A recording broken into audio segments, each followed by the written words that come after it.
এর ওপরে 7 নম্বর পদ্ম হলো সহচর চক্র, যা 1000 পাপড়ি বিশিষ্ট।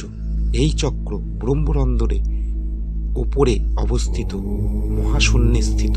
চক্রগুলোকে জাগরণ করা হয়, তাহলে এই চক্রগুলিকে জাগরণ করার মাধ্যমে মানুষ অলৌকিক শক্তির প্রকাশ ঘটাতে পারে নিজের শরীরে।